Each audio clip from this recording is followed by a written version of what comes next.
Fake film, real জঙ্গল, real danger আর real idiots. হ্যাঁ বন্ধুরা, অবশেষে চলে এলো most awaited comedy franchise welcome ৩ অর্থাৎ ওয়েলকাম টু দ্য জঙ্গলের অফিসিয়াল টিজার। ২০০৭ সালের সেই আইকনিক ওয়েলকাম সিনেমার ম্যাজিক কি এবার ফিরতে চলেছে, নাকি গত পার্টের মতো এটাও এভারেজ হবে? আজকের ভিডিওতে এই টিজারের একদম ফাটাফাটি একটা রিভিউ দেব। যারা চ্যানেলে নতুন, এখনই সাবস্ক্রাইব করে বেল আইকনটা অল করে দিন, কারণ সিনেমাটিক দুনিয়ার সব আপডেট পাবেন এখানেই। মাত্র ১ মিনিট ৩০ সেকেন্ডের এই টিজারটি দেখে একটা বিষয় পরিষ্কার, এবারের গল্পটা কোনো শহরের গ্যাংস্টারদের নিয়ে নয়, বরং পুরো সেটআপটাই বদলে ফেলা হয়েছে একটা ঘন জঙ্গলে। আর সবচেয়ে মজার বিষয় হল এর কনসেপ্ট। টিজার অনুযায়ী এখানে অক্ষয় কুমার এবং তার পুরো টিম মিলে একটা ফেক ফিল্ম বা নকল সিনেমা বানাতে জঙ্গলে যায়, কিন্তু সেখানে গিয়ে তারা ফেঁসে যায় আসল বিপদে।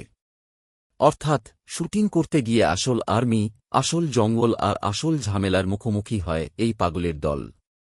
শুরুতেই একটা দারুণ ডিসক্লেইমার দেওয়া হয়েছে।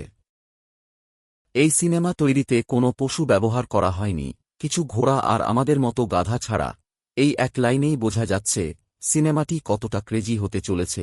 স্ক্রিনে একের পর এক তারকাদের ঝলক দেখান অক্ষয়, সুনীল শেট্টি, আরশাদ ওয়ারসি, পরেশ রাওয়াল। এবার আসি এই সিনেমার সবচেয়ে বড় শক্তির জায়গায়, এর মেগা কাস্টিং।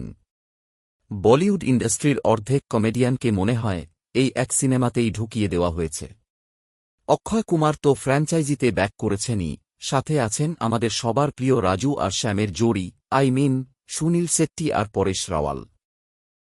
পরেশ রাওয়ালকে এখানে একজন ডিরেক্টরের রোলে দেখা যাচ্ছে।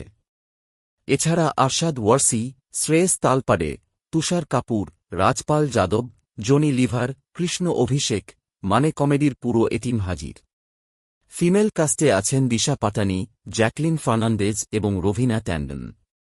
টিজারের সেরা মোমেন্ট কোনটা ছিল জানেন? যখন অক্ষয় কুমার বিরক্ত হয়ে বলে, আমি এই সিনেমাটা করতে চাই না, আর তুষার কাপুর পাশ থেকে ইশারায় বলে, ভাইয়া ওরা আমাদের কোটি কোটি টাকা দিচ্ছে। মেটাহিউমার বা নিজেদের ইন্ডাস্ট্রি নিয়ে এই সেলফ ট্রোলিংটা দেখতে বেশ চমৎকার লেগেছে। Plus point, good thanks. প্রথমত, সিনেমার স্কেল এবং